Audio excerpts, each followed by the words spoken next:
posibilidad, ng tagumpay o kabiguan, ng ligaya o lungkot.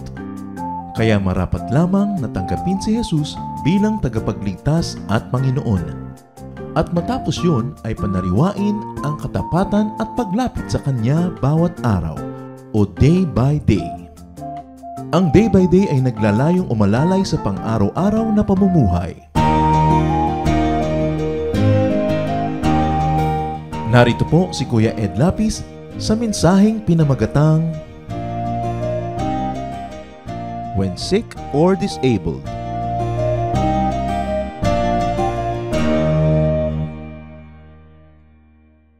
Dear God, thank you that you're God of healing, that you're God of company and companionship. Sinasamahan mo kami, naunawaan nyo kami, at kayo, Panginoon, ang pwede naming hawakan, sundan, at kayong aming gabay, sandalan, kung kami ay nagkakaroon mga panahon ng kagipitan. Turuan nyo kami, Lord, kung ano pong dapat namin gawin sa mga karamdaman namin at karamdaman ng kapwa. At gano'n naman sa aming pagtitipon ngayon, patawarin nyo po kami sa aming mga kasalanan. Linisin niyo po kami, inaamin, tinatanggap at hinihingi namin ng tawad sa iyo ang mga pagkukulang namin. Punan niyo po kami na inyong pag-ibig at gawin niyo kaming karapat-dapat na tumanggap ng pagpapala dahil ginagawa niyo kaming karapat-dapat sapagkat kami minamahal, tinatanggap at pinapatawad niyo. May your mercies abound in our lives. We pray for our loved ones who are not with us right now. Empower them as well. Protect all of us, Lord, from works of evil men and evil spirits, even from our own weaknesses. Walk in our midst. Bring us the blessing, Lord, that we need. Dispense your goodness to us. We lift up your name. In the name of Jesus, your Son, our Lord, our Savior, our Healer, we pray. How do you handle sickness or disability? At ang una nating pag-usapan, yung atin mismo sa sarili nating katawan, sa sarili nating kalagayan, yung dumating na, yung dumarating, nandyan, o maaaring darating pa, bagamat dinadalangin nating huwag. Pero kung sakali man, ano ang maaaring nating mapulot ng mga aral sa ilang mga halimbawa sa Biblia? Halimbawa, si King Hezekiah. 2 Kings 20:1-7. About this time, Hezekiah got sick and was almost dead. Isaiah the prophet went in and told him, "The Lord says you won't ever get well. You are going to die, so you had better start doing what needs to be done." Naranasan na ba natin yan sa mahal natin sa buhay na nataningan? Sinabi, ikaw, 2 linggo ka na lang, 1 buwan ka na lang, 6 na buwan ka na lang, etc., etc. Itong si Haring Hezekiah, ang pumunta sa kanya yung propeta, a very, very reliable prophet. Sabi niya, mamamatay ka na, hindi ka nagagaling. So ayus-ayusin mo na yung pamamahay at nang sa ganon, hindi gulo ang iyong iwan. Verse 2, Hezekiah turned toward the wall and prayed, "Don't forget that I have been faithful to you, Lord. I have obeyed you with all my heart, and I do whatever you say is right." After this, he cried hard. Before Isaiah got to the middle court of the palace, the Lord sent him back to Hezekiah with this message. "Hezekiah, you are the ruler of my people, and I am the Lord God, who was worshipped by your ancestor David. I heard you pray, and I saw you cry. I will heal you, so that 3 days from now you will be able to worship in my temple. I will let you live 15 years more, while I protect you and your city from the king of Assyria. I will defend this city as an honor to me and to my servant David."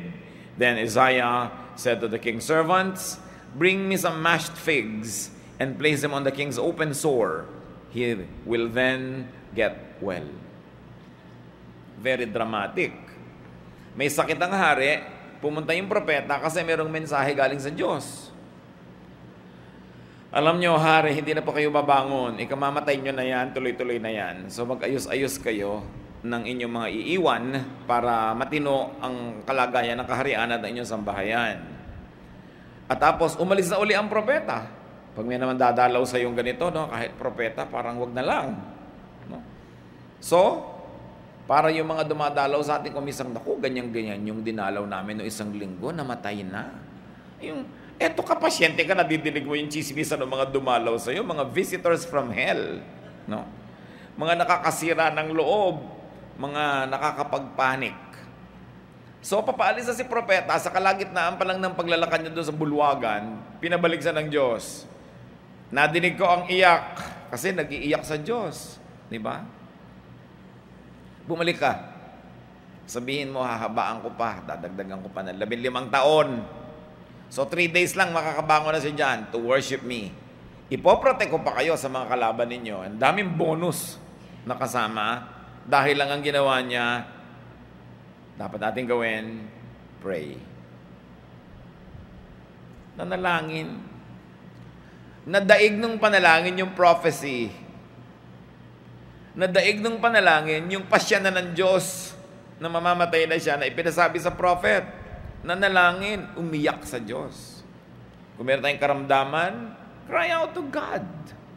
Believe that God hears.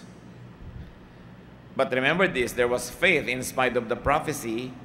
Tinaningan, pero humingi pa sa Diyos ng habag. Do not give up easily kahit sino magtaning sa inyo. Ito nga, propeta na yung nagtaning eh. Mensahero na ng Diyos, dinaan sa iyak. Do not give up easily. Kahit sino pa, ang doktor na nagsabing, naku, ganito na lang, ganyan. Huwag kayong mawalan ng loob. Dalhin sa Diyos ang kaso. No? Pero tatandaan nyo, may kakambal yun. Have heavenly deposits. Maraming deposito. Sabi, Lord, di ba lahat ng pinapagawa nyo sa akin ginawa ko? Lahat ng kabutihan ay binibili ninyo? Na ang pananampalataya ko ay gano'n na lamang at ako ay masunurin? No? So, there were deposits in the Lord's bank. And what were those deposits? Faith, obedience, and righteousness. Lahat po ng matuwid na ipinapagawa nyo, ginawa ko. So, please naman, Lord, extension naman. Sabi natin, oo nga, sige, okay, balik, prophet. No? Sabi, kakahiya naman, nag-prophesy na ako doon. Di ba? Bumalik ka. Sige, sabihin mo, 15 years pa at may dagdag pang bonus. The Lord heard his prayer and his cry. Ngayon mga kapatid, kung iiyak-iyak kayo sa Diyos, may ungkat-ungkat naman kayo na ginawa niyong mabuti. No? Hindi naman tayo nakakapanumbat sa Diyos. Hindi pwede, baka makipagtuusan ng Diyos. Siyempre, talo tayo. Pero meron man lang kayong ma-withdraw sa ganito mga moments kasi meron siyang deposits. May pinagparoonan. The Lord heard his cry, his prayer, and the Lord changed his dealing with Hezekiah, and he would give him 15 more years, plus protection. At ano pa? How do you handle sickness or disability? Receive practical medication. Matapos sabihin ng Diyos na, sige, dadagdagan pa natin ang buhay niya. Pumunta ang propeta, sabi niya, madadagdagan ka pa, 15 taon. Tapos nagbilin siya, etong itapal niya sa mga sugat niya, gagaling. Alam naman pala ng propeta, ang itatapal, hindi ipinayo. No? Kasi hindi naman nga ipinapapayo sa kanya. Pero ngayong sabi ng Diyos, sige, habaan ang buhay niya. Sige, ganito lang gawin niyo, tapal-tapalan niyo ng ganyan, 3 days babangon. He received practical medication. Hindi ko mo meron kang faith at naniniwala kang gagaling ka na, ayaw mo nang tanggapin. Diba? Sabi ng hari, sinabi mo na gagaling na ako, hindi ko na kailangan niyang gamot. Diba? Nagpagamot din siya. Ginagawa niya kung ano yung practical. Maraming mga tao, hyper faith ang umiiral, ayaw man lang gumawa ng natural at practical na paraan para siya gumaling. Tatandaan natin na ang Panginoon din ang Diyos ng kalikasan, He's God of nature. So when He uses natural things and natural law and even science, which is the product of the mind, and the mind is the product of God's creation, helpful din yun. Kailangan ginagawa mo kung ano yung pwede. Kahit pa nga, nananalig ka. Kasi yung pananalig, dadagdagan mo ng practical work, napakalakas nun. So, receive practical medication in spite of godly pronouncements. May isa pa si Job. Ang lusog-lusog. Dumaan sa pagsubok na balot ng kotakot-takot ng mga sugat, galis, at kung ano-anong mga kasakitan ng buong katawan. Job 2:7-10, Satan left and caused painful sores to break out all over Job's body from head to toe. Then Job sat on the ash heap to show his sorrow. And while he was scraping his sores with a broken piece of pottery, his wife asked, "Why do you still trust God? Why don't you curse him and die?" Job replied, "Don't talk like a fool. If we accept blessings from God, we must accept trouble as well." In all that happened, Job never once said anything against God. Ito naman si Job, ang pagkakasakit niya talagang made in heaven. Pagsubok. O tulad naman ng prophet na ang sabi, mamamatay ka na, sabi naman itong asawa, kamot ka ng kamot dyan, kaskas ka ng kaskas sa mga galis mo. Sumpain mo na nga ang Diyos, tapos mamatay ka na. Wala nang pag-asa yan. Sige, pareho na naman nakakasira ng loob. No?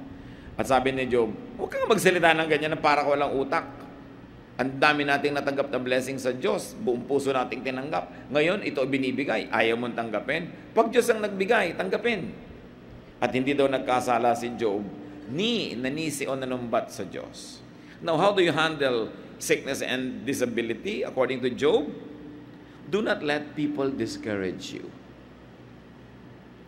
Kahit ano pa sabihin nila, may relasyon ka sa Diyos, may pananalig ka, kahit hinuhusgahan ka ng tao, sinisira ang loob mo, huwag kang magpapadala. Especially, tulad nga na sinasabi natin, mga visitors from hell. Tulad na naman itong asawa na to. Sa halip na makatulong, sinabi pa, sumpain man lang ang Diyos. Ang lansa-lansa mo, nilalangaw-langaw ka dyan, mamatay ka na. Saan ka naman nakakita ng ganong asawa? Meron kaya ditong ganon? Di ba? Yung hirap na yung asawa, sinusumbatan pa, ninanag pa. No? Do not let people weaken your faith. Nung inubos si Satanas sa mga mahal sa buhay nitong si Job, lamatay lahat ng anak, kaya naman pala itinira tong asawa, kakampi niya. No? Kasama niya magpapahirap kay Job. Nagtataka ka, namatay lahat yung buong pamilya, yung asawa na tira. Yung pala kakampi ni Taning. Do not let people drive you away from God. Yung mga nagsasabi sa'yo, godly ka, hallelujah ka dyan, pa-Bible ka pa, tingnan mo, ganyan-ganyan yung buhay mo, talikmukuran mo na yan, limutin mo na yan, huwag ka na magganyan, huwag kayong magpapadala doon. Accept God's dealings with you. God is God. He is supreme. He rules. He is sovereign. Hindi natin siya laging kayang maintindihan, pero lagi siyang tama. At napakahalaga na hindi magbabago, hindi manghihina ang iyong pagkapit sa Diyos, kahit parang ang Diyos mismo ang nagwawagwag sa iyo. Hindi niya gagawin yun, at kung gawin man niya sumandali, may hangganan according to the grace that He allows us to endure. No temptation, no trial comes to people without God's very exact measurement. At hindi siya nagbibigay ng lampas sa kakayanin nating dalhin kung magpapasya tayong magpakatibay at dalhin yon. At ano man mangyari sa ating buhay, do not blame God. And therefore, do not sin against God. Lalo kung nagkakasakit ka na, naghihirap ka na, nagigipit ka na, tapos makikipagkagalit ka pa sa Diyos, saan ka nalalapit? Mas hirap, mas gipit, mas dapat kumapit sa Panginoon kasi lalong siya lang ang natitira nating pag-asa. At mawala man lahat ng mga mahal sa buhay at yung matira man dyan, pinapahirapan ka habang kakampi ka pa ng Diyos at kakampi mo siya, you are going to be victorious. Huwag tayo nagpapadala sa pagpapahina ng loob. You and God are always a majority. Kaya dapat, ito naman, ito pa nga nagdala sa akin kay Lord, ito pa nga ang inaasahan ko, ito pa nga ang inspirasyon ko, tapos ganito lang pala, manghihina ang loob ko. No. Sa Diyos tayo tumingin, sa Diyos tayo umasa, sa Diyos tayo kumapit. Paminsan-minsan, nabibigyan tayo ng inspirasyon, encouragement ng kapwa, pero huwag yung ilagak ang lahat-lahat sa kanila. Kasi tulad din natin, tao ang kapwa natin. Mga panahon na siya malakas, may panahon ding mahina. May panahon na pwede kanyang tulungan at may panahon siya patong dadagan sa iyo at hihila pababa. Kaya dapat sa Diyos talagang unang kapit. Kahit may mga, minsan nakaka-inspire sa atin, at nakakapagbigay sa atin ng tulong, pero huwag dun laging iaasa. May isa pang guro sa atin kung tayo nagkakaroon ng mga parang imposibleng mga kalagayan, the bleeding woman. Matthew 9:20-22. A woman who had been bleeding for 12 years came up behind Jesus and barely touched his clothes. She had said to herself, "If I can just touch his clothes, I will get well." Jesus turned, he saw the woman and said, "Don't worry, you are now well because of your faith." At that moment, she was healed. Gumawa ng paraan ang babaeng ito. So anong dapat natin gawin, mga kapatid? Kung meron tayong makaramdaman na saan mo man dalhin, hindi gumaling-galing, touch Jesus. Connect with God. At huwag kayong papayag na may pipigil sa inyo. Unang-una, she was bleeding. She should have not touched Jesus. Kasi she was considered unclean. Pero si Jesus yun eh. Huwag yung sabihin, ako hindi na ako kayang tulungan ng Diyos o nakakahiya na sa Diyos, ang lalala ko na. Walang hindi kaya ang Panginoon. Ngayon, yung iba nakakahipo sa Panginoon, nandyan naman, pero bakit wala nangyayari? May kulang, pananalig. Sabi niya, mahipo ko lang. Hindi naman yung tela yung nagpagaling eh. Yung connection niya symbolized by that act. At napakahilig kasi ng mga Oriental people na laging may hipo, merong lapat, merong physicalization. Ganun tayo eh. We are a touching people. Kaya sabi niya, mahipo ko lang, gagaling ako. Paano nyo hihipuin ang laylayan ng damit ni Jesus? Wala naman siya, hindi naman siya naglalakad sa ating paligid. Siyempre, when we pray, when we read the Bible, when we let the Holy Spirit explain to us the mysteries of God's words, and when we obey, we are touching Jesus. Pag tayo ay gumagawa ng mga gawain ng Panginoon, paglilingkod sa kapwa, pagtulong, we are touching Jesus because we are side by side with Him serving the people. What is the best way to fellowship with the Lord?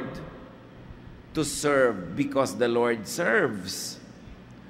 At kung invisible man ang Panginoon, tuwing naglilingkod ka, may ginagawa ka na gusto ng Panginoon na ginagawa ng mga anak niya, nandun ka, rubbing elbows with the Lord. Because pareho kayo ng ginagawa. So this bleeding woman has something great to teach us. Hindi siya karapat-dapat, kababae pa niyang tao, tas naubos na ang mga pera niya sa pagpapagamot, wala namang napapala. Ginawang last resort ng Panginoon. Siguro noon lang niya nabalitaan. Pwedeng gawing last resort ng Panginoon kung talagang hindi mo alam, you did not know any better. Pero dapat tayo nakakakilala sa Panginoon, siya na yung first resort. Siya na agad, hindi yung, wala na tayong magawa, mag-pray na lang tayo. Pray agad, yun ang una. Tulad ng ginawa ng hari. Sinong makakapagsabi na propeta, na guaranteed prophet, sinabi ng hindi ka nababangon, nabaligtad pa ng panalangin? Sino ang mga tunay na malalakas na tao? Yung taong nananalangin. Sino ang tunay na mga makakapagpabago ng kalagayan niya, ng kapaligiran ng mundo? Yung taong may pananalig at nananalangin. Because prayer is very appealing to God. Hindi pinapaliwanag sa atin, pero hindi ma-resist ng Lord na makinig sa prayer. At nakikinig siya. Kung ang Panginoon ay laging nakikinig sa prayer, gaano naman tayo kadalas manalangin? Yung iba ang tamad pa, lagi nagpapapray sa iba. Text ng text, ipag-pray mo ko. Teka, ikaw ba nagpe-pray sa sarili mo? Papray ka ng papray. Diba? Kasi yung prayer, hindi ka lang humihingi sa Diyos, nakikipag-fellowship ka. At mahilig makipag-fellowship ang Diyos sa atin. Do what you can to connect with God. Sometimes you connect with God through singing. Pag kumakanta ka, talagang nakokonect yung spirit mo sa Panginoon. Hindi ba may parang halos himalayang musika? Kumakanta ka, lalo dinidibdib mo, may nangyayari sa'yo. Para kulang na lang umangat ka sa lupa dahil talagang nalilift up ka. So you get connected. When you read the Word of God, you get connected. When you meditate, you get connected. When you do Christ's work, you get connected. So believe in the Lord and believe in miracles. Sabi ng babae, mahipo ko lang. Naniniwala, walang kaduda-duda. Naganap. Kahit walang permiso ng Panginoon, nangyari. Kasi ang kapangyarihan ng Diyos, available, open to all. Hindi mo na kailangan lagi ipagpaalam. Dahil alam na natin ang kalooban niya, yung mabuti para sa atin. Si Saul, isang hari na who fell out of grace. Dati siya yung uso sa blessing ng Diyos. Tapos marami siyang pinaggagawa na wala yung blessing sa kanya. At hindi lang yon, nagkaroon siya ng grave and deep depression. Maraming mga psychiatrists at mga clinical counselors, ang basa nila sa nangyari kay Saul, it was what? Deep depression. Yun nangyari sa kanya. 1 Samuel 16:14 to 23. Ngayon, hindi na to sakit ng katawan, sakit ng isip at damdamin. The Spirit of the Lord had left Saul, and an evil spirit from the Lord was terrifying him. It's an evil spirit from God that's frightening you. Saul's official told him. Galing nila na diagnose sila, yung pinanggagalingan ng problema niya. Hindi siya makatulog, siya balisang-balisa, laging ninenervyos, natatakot, nagkakaroon siya ng mga phobia, pinagpapawisan ng malamig, hindi makatulog sa gabi, akala mo laging may nagpapahirap sa kanyang kalooban, binabangungot, lahat ng mga hirap na yan. Sabi niya, may masamang espiritu na pinayagan ng Diyos, nangat-ngatin niyang mga utak mo, no? Torturing you. Your Majesty, verse 16, let us go and look for someone who is good at playing the harp. He can play for you whenever the evil spirit from God bothers you, and you will feel better. All right, Saul answered, find me someone who is good at playing the harp and bring him here. A man named Jesse who lives in Bethlehem has a son who can play the harp, one official said. He's a brave warrior. He's good looking. He can speak well, and the Lord is with him. Saul sent a message to Jesse, tell your son David to leave your sheep and come here to me. David went to Saul and started working for him. Saul liked him so much that he put David in charge of carrying his weapons. Not long after this, Saul sent another message to Jesse. I really like David.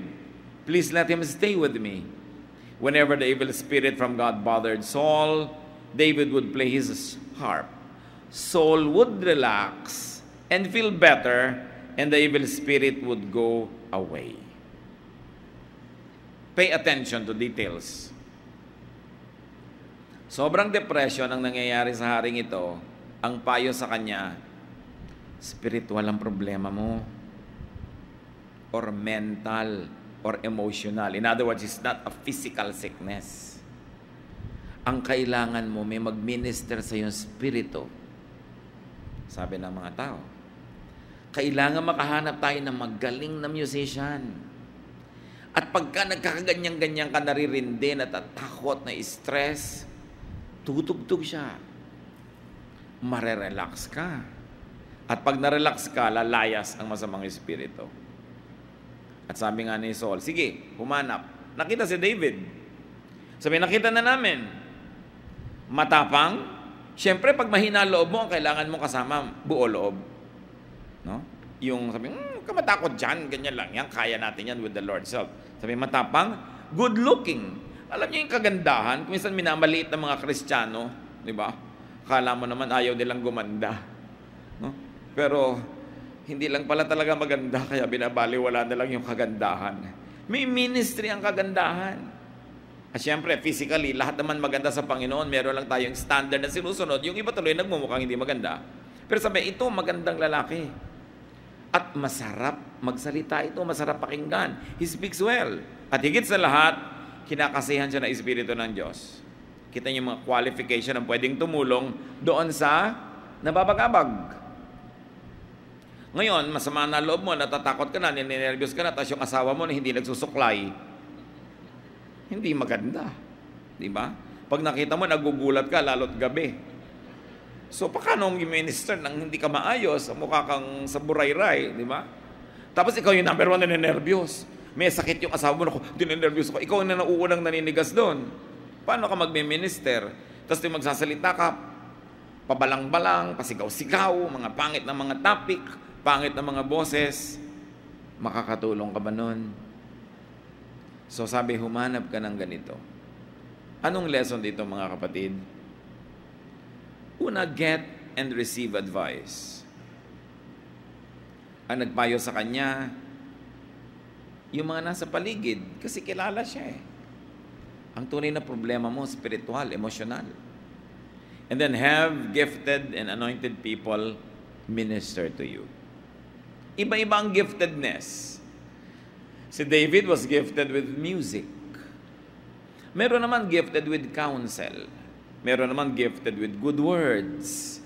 Meron gifted with teaching. Gifted with singing. Kung anong kailangan ninyo, may tao ang Panginoon na gagamitin niya para kayo paglingkuran. At sinadya ng Panginoon ang mga gifts na ito, ikinalat niya sa iba't ibang tao para kailangan natin ang isa't isa. Puwersado ka na umasa sa iba kasi yung kailangan mo nasa kanila. Kaya kung ano naman yung nasa atin na kailangan nila, yun naman ang binibigay natin. So that we will need each other, and upon needing each other, we fill each other's needs, then we become one functioning organism, one family. Yan ang kalooban ng Diyos. He gave some to be prophets, some apostles, some teachers, some evangelists, iba-iba. Kaya mahalaga yung fellowship, mga kapatid. Kasi it's only in the fellowship where all these gifts are complete and they can be ministered to you. And when you're absent from the fellowship, you cheat all of us. Why? Because you have a gift that God has designed that you give to us. And we have a gift that we give to you. Tulungan. Kung anong pangangailangan ng kapatid, ibinibigay mo. Yung kailangan mo naman, ibinibigay din ng kapatid. Bakit naman musikero ang kailangan nitong si Saul? Kasi nga, wala siyang peace of mind. Kailangan niya ng therapy. Kailangan niyang mapayapa, mapanatag. Sa ganitong uri ng mga sakit, mga kapatid, sakit ng isip, sakit ng damdamin, sakit ng emosyon, what we should do? Relax. Kaya ngayon, ang dami ng mga spa, ang dami ng mga kung ano, kasi yung stress ng city life, kailangan mo ma-relax. Ang mga paa natin, lagi nakasapato, so hindi na namamasahe yung mga nerve endings sa talampakan, na kung taga-probinsya ka at naglalakad ka araw-araw sa batuhan, hindi mo kailangan ng foot spa. Kasi acupressure yun na natural. Di ba? Hindi mo kailangan magbayad sa spa para mag-jacuzzi kung naliligo ka sa ilog. No, na dinadaan-daan ka ng mga malalaking agos at kuminsan may kasama pang mga palapa ng nyog. No, talagang natural lang yung scrubbing. Kaya napakapalad ng mga nabubuhay ng malapit sa kalikasan. Pero pag nasa city ka, everything is artificial. You need to recreate soothing, relaxation, and relaxing activities. Pero dito, nakita natin mga kapatid, ano ang gamot? Surround yourself with pleasant things. Hindi lang ito gamot, prevention din. Kaya niyong pabanguhin ang bahay niyo, pabanguhin niyo. Ang tawag dyan, aromatherapy. Kasi ang maamoy ng ilong mo, diretso sa brain. Brain agad. So, syempre, alangan namang ma-relax ka kung ang naaamoy mo, saksakan ng sangsang na baho. Diba? Kung ang naamoy mo, parang humahalimuyak na sampagita, o hasmin, ilang-ilang, kahit mainit ang ulo mo, lalamig. Lalo't ang naamoy mo, pagkabango-bangong ginisa. Siyempre, sasarap ang gana mo dahil may naaamoy ka. Kaya yung mga tao, gusto nyong malayo kayo sa maraming sakit, simple lang, pabanguhin nyo yung kapaligiran. Huwag lang sobra dahil namamatay yung sense natin ng pang-amoy pag sobra. Ayusin mo, pagandahin mo. Di ba si David sabi, magandang lalaki yan. Pagandahin mo ang iyong bahay, pagandahin mo ang arrangement ng iyong mesa. Yung makita mo palang yung mesa mo, ang gulo-gulong parang sumabog, wala namang granada, magkakasakit ka. Yung pagbukas mo sa cabinet, napakaburara, gulo-gulo, may pusa pa sa loob. So, paano ka gagaling nun? Kailangan maayos. Ang Diyos maayos eh. Ayusin mo pa lang ang iyong buhay, ayusin mo yung bag mo, ayusin mo yung buhok mo, ayusin mo yung kapaligiran, gagaling ka na. Yun ang pinayo, hindi naman kung ano nung mga mahirap gawin eh. Tugtog lang. Kasi, bantayan nyo yung sabi sa verse, then you will rest, and after you have rested, the evil spirit will leave you. Hindi, the evil spirit will leave you, then you can rest. No, rest, and the evil spirit will leave you. Kailangan ipinapahinga natin ang ating isip, ang ating katawan, sapagkat yung pagod na isip at pagod na katawan, playground yan ng mga impacto. Pag lagi kang aligaga, lagi kang nagmamadali, lagi kang nagrarush, laging pagod na pagod, kakasakit ka. mainit ang ulo mo, lagi kang galit. Kaya sabi, learn to relax.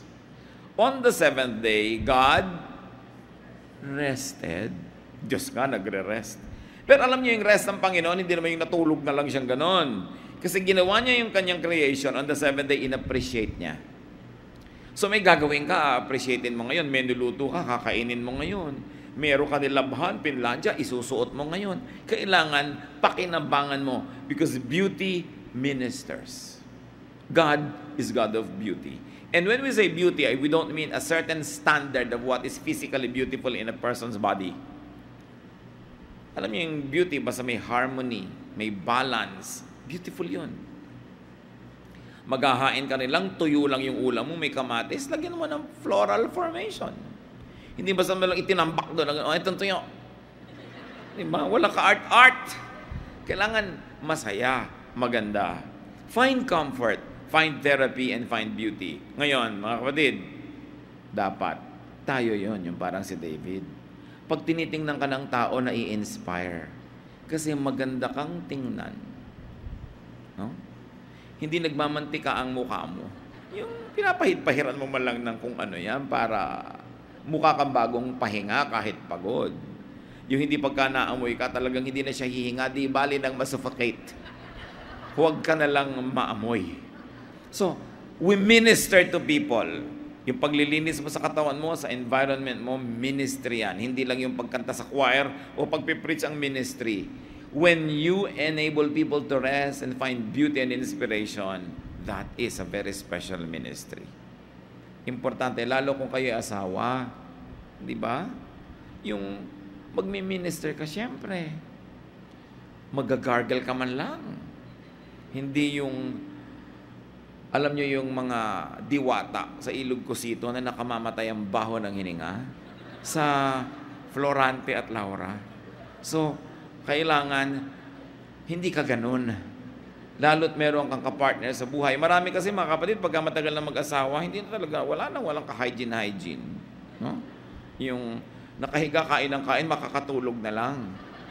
My goodness, can you imagine kung anong amoy niya mamayang alas 4 ng umaga?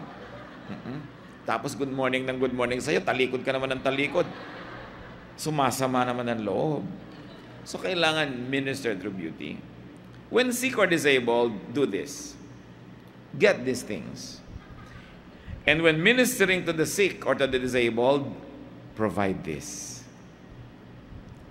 At may isang mahalaga dito, whether or not you are the caregiver or you are the one being taken care of, put your house in order. Yan ang 10. Put your house in order. Always. Napakahirap nung may sakit ka, tapos may ipinapakuha kang gamot sa kasama mo sa bahay, hindi niya malaman kung nasaan dahil ang gulo. O kaya nag-aagaw buhay ka, hindi pa malinaw sa mga tagapagmana mo kung sino ang mamana nito at noon. May bank account ka, hindi alam ng mga mahal mo sa buhay kung nasaan, anong number. Nakakadagdag sa stress mo yon. Kaya ang sabi ng propeta, mamamatay ka na, put your house in order. Huwag kang bigla mamatay, ayusin mo yan, parang iiwan mo maganda. Nakakadagdag ng ating dalahin sa loob kung hindi malinaw ang mga bagay-bagay. So put your house in order. Do your best, pray your best, and leave everything up to God. Aming Diyos. Salamat dahil meron kaming pwedeng lapitan. May mga mahal kami sa buhay, may mga espesyalista, may mga doktor. But above all, nandyan po kayo. Dalangin namin, Panginoon, yung kapangyarihan nyo, lumukob sa amin, pagalingin nyo po kami sa aming mga karamdaman. Mga kapatid, magsayuko tayong taimtim sa Panginoon. Sino man ang may karamdamang mabigat, ilapit nyo ngayon. Humingi tayo sa Panginoon ng kagalingan. Yung Diyos ni Hezekiah, Diyos din natin. Yung Diyos ni Job, Diyos natin. Ang Panginoong Yesus, the same yesterday, today, and tomorrow. Sa ilang saglit ng katahimikan, manalangin kayo para sa kagalingan ng inyong sariling mga katawan. Sa susunod, ipapanalangin naman natin ang mga mahal natin sa buhay. Pero ngayon, I'd like you to pray for yourself. Kung ano ang inyong karamdaman, lalo't mabigat ito, ilapit ngayon, ihingi ng himala sa Panginoon.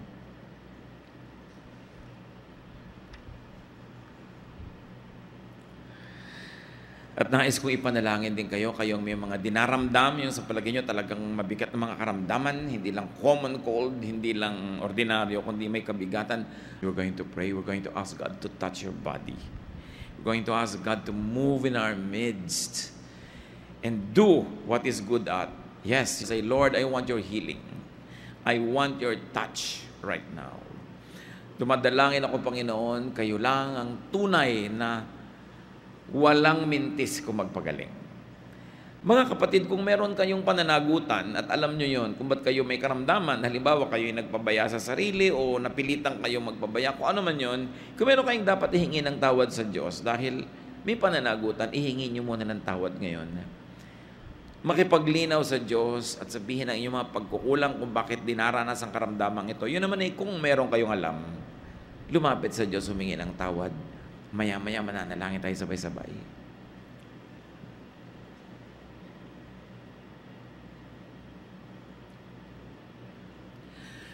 Ama namin sa langit, kayo na nakakaalam ng kalagayan ng bawat katawan namin.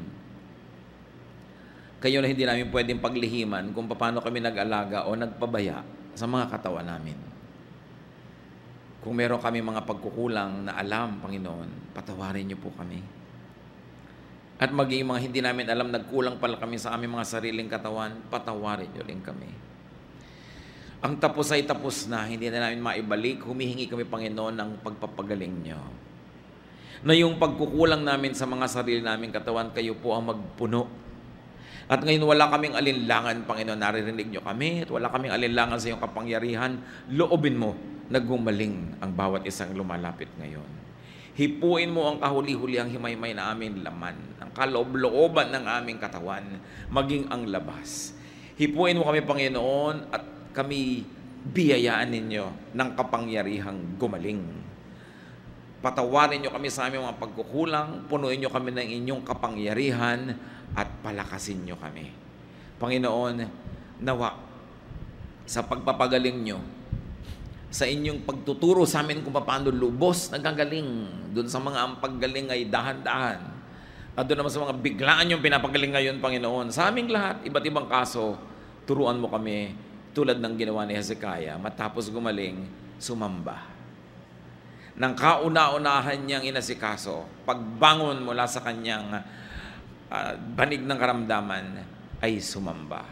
Ituro mo sa amin, Panginoon, ang lakas namin magamit sa pagsamba sa inyo, unang-una, sa paglilingkod sa inyo at sa aming kapwa, at upang tamasahin din namin ang magagandang bagay na niloloob mong malasap namin sa pahiram na buhay na ito. Ituro mo sa mga kapatid na ito, Panginoon, kung saan kukuha ng mga lunas, kung saan kukuha ng mga David na makaka-minister sa kanila, kung saan at papaano magre-relax at nang sa ganun, ang katawan iwan ng mga masasamang espiritu na ayaw naman sa amin kung kami relax. Gustong-gusto ng mga espiritong ito na kami ay mga aligaga at mga lito at mga nagmamadali. So ituro mo sa amin, Lord, to pace ourselves, to relax in the right moments, so we will not be breeding ground for evil spirits. At nawa, Panginoon, sa pagpapagaling niyo sa amin, mabigyan namin ng kaluwalhatian kayo sa aming lakas. Sa mga kapatid na narito, wala namang inilalapit sa inyong mga anumang malalaking karamdaman, salamat po. At nawa, bukod sa mga hindi namin alam, ay talagang napakalakas ng aming mga katawan. Bigyan mo ng katuturan ng buhay namin, Panginoon. Hindi lang para sa sarili ang lakas, kundi magamit sa mga mas dakilang bagay. Pero kasama na rin na magamit namin para sa mga personal na bagay na kayo rin ang may kagustuhang lasapin namin. Mga kapatid, sa inyong pagtayo, sa inyong pananalig, tanggapin ninyo mula sa Panginoon na inyong hinihingi ng may bukas na puso, may pananalig at may pasalamat. At loobin nawa ng Panginoon na paggalingin kayo ng lubos at agad-agad. At kung may iba siyang paraan at dahan-dahan, magkaroon tayo ng bukas na isip at makitang kumikilos ang Panginoon sa ating buhay. Mga kapatid, sa pangalan ng Panginoong Hesus, tanggapin ninyo ang kanyang kabutihan, ang kanyang pagpapalakas at pagpapagaling. Panginoon, salamat Ama. Pinupuri namin kayo sa araw ng pagpapagaling ninyo sa pangalan ng Panginoong Hesus.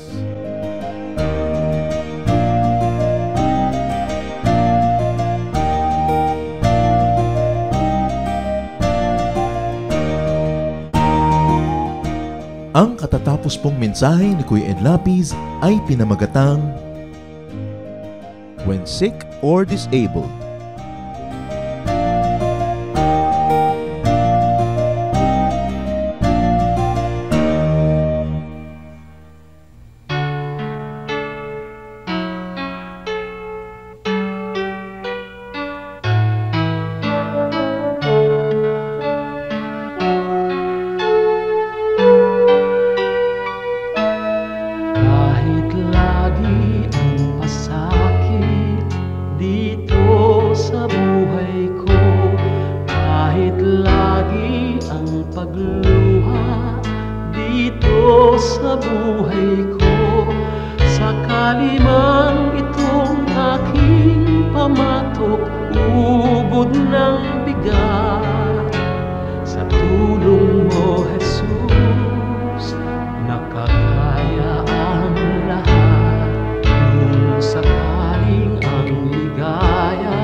Sakaling ang ginhaway di pa nakakamtan, sa piling mo, Jesus, ako ay lagi nang nakatanaw. Sa langit mong laan, di na mamamanglaw. Pagtitiis, pagtitiis ang kailangan kong mabatid. Kaya't ikaw, Panginoon, ang aking tutularan. Pagtitiis, pagtitiis ang kailangan kong mabatid. Ang buhay ko ay lalago kung mayroong pagtitiis.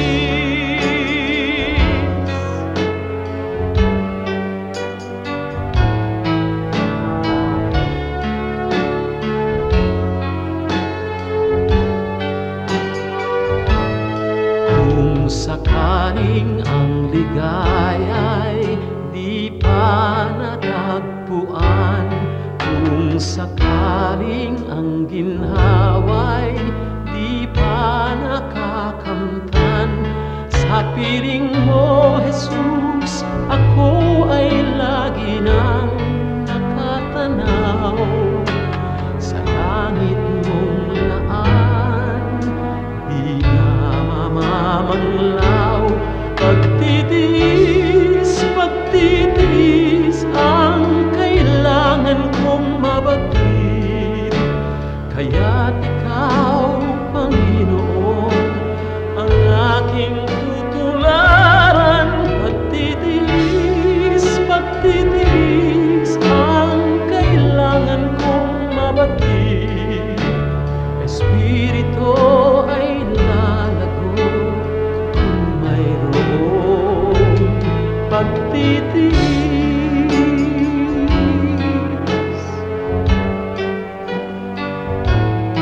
Pagtitiis.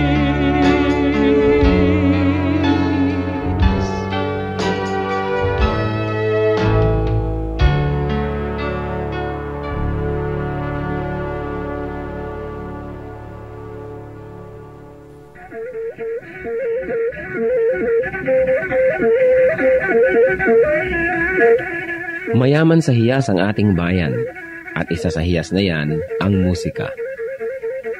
Napakaraming nalilikhang tunog ng mga Pilipino mula sa iba't ibang instrumento. Narito ang palendag, instrumentong pangmusika ng mga Maguindanao sa Cotabato.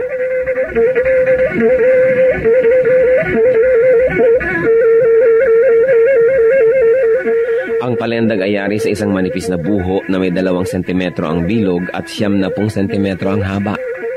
May 4 na butas ang palendag, isa sa ilalim para sa hinlalaki ng tumutugtog at 3 naman sa ibabaw para sa iba pa niyang mga daliri.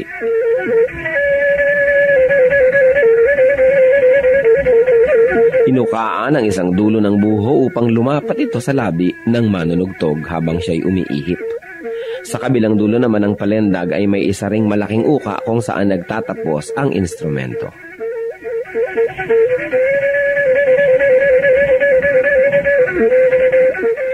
pagtugtog ng palendag ay pawang improvisasyon ng manunugtog. Wala siyang sinusunod na sukat o ritmo, at ang pagtugtog ay pagpapahayag niya ng kanyang nadarama, lalong-lalo kung siya ay nagliligaw o nagpapahinga.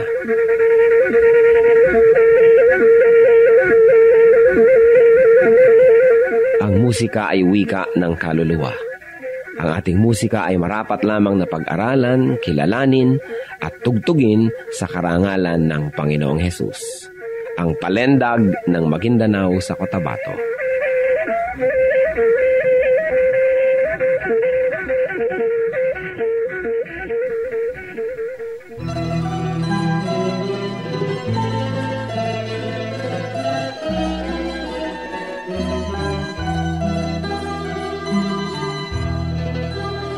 O Diyos, kayo'y aming pupurihin.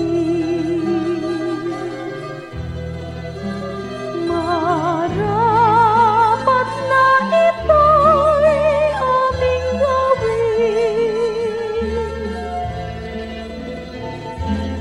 Ang inyong gawa sa amin ay namamasdan. Tunay na dapat kang papurihan.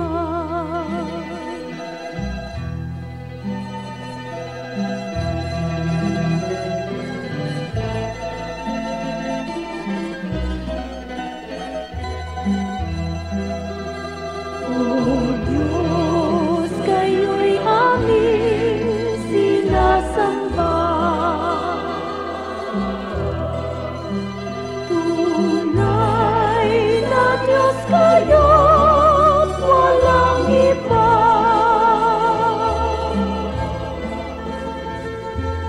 Ang inyong likha ngayon'y nangangayo pa pa. Ay buti niyo, O Diyos, kay dakila.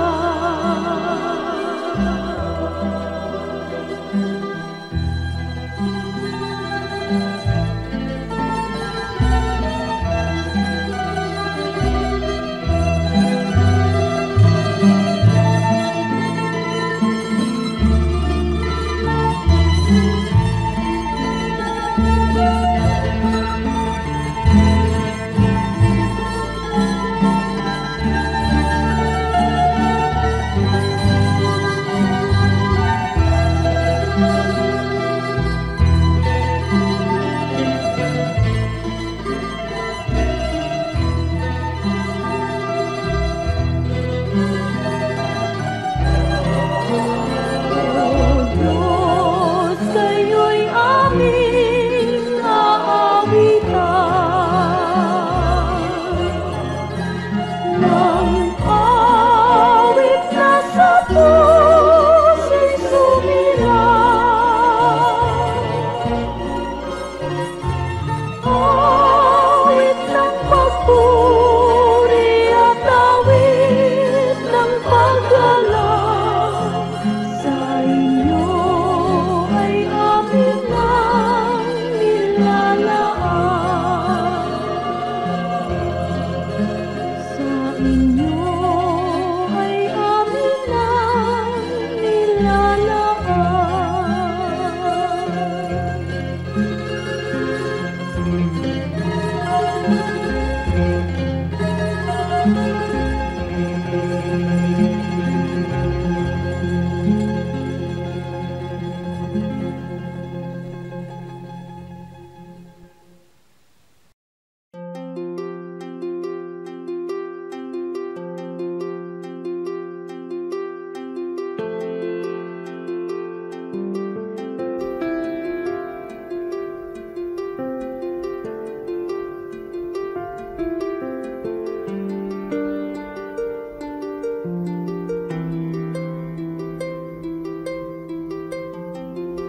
Panginoon, ang sabi niyo sa akin, lumapit lang sa inyo.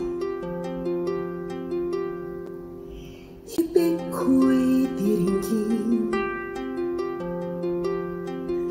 pasanin ay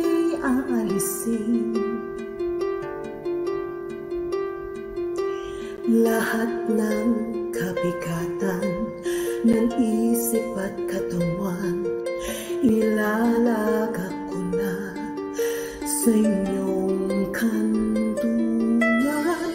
Nais kong madama haplos ng iyong kamay, paghako sa damdamin, sinisiklot ng buhay. Nais kong madama init ng iyong yakap. Sa sandaling ito, hanap ko ay paglingap.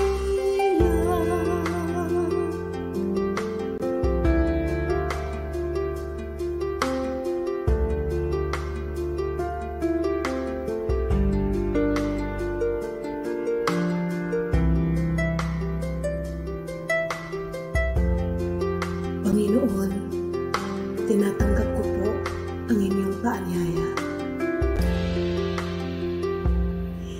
Dito sa piling niyo, nais kong magpahinga. Ang pagod kong puso naghahanap ng ligaya. Lapatan mo ng lunas, bigyan ng pag-asa. Nais kong madama haplos ng iyong kamay, paghakot sa damdamin,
mabuting balita, binabahagi sa mga dukha.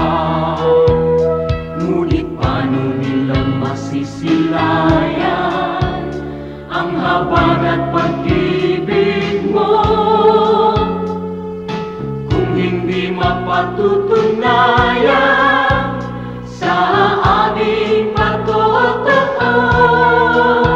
Kaya kung paano mo kami kinalingan, kung paano mo kami minahal, sa aming buhay nawa ay magbunga ng pagtitiyaga at pagpapagal sa aming kilos, salita at damdamin.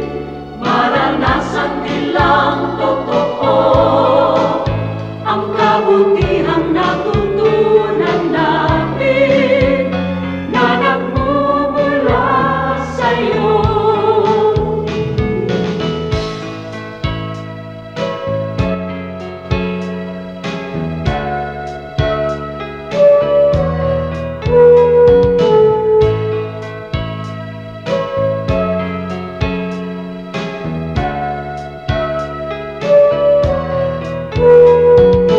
Kung ang tao at ang lipunan ay laging makasarili, sa'yo ang bagong panuntunan, ang maglingkod at magsilbi. Ang aming pananampalataya patuloy mong palaluin, at sa iyong dakilang biyaya di ka namin bibiguin. Kaya kung paano mo kami kinalingan, kung paano mo kami minahal, sa aming buhay nawa ay magbunga ng pagtitiyaga at pagpapagal sa aming kilos, salita at damdamin. Maranasan nilang totoo ang kabutihang natutunan namin na nagmumula sa'yo. Ang kabutihang natutunan namin na nagmumula sa'yo.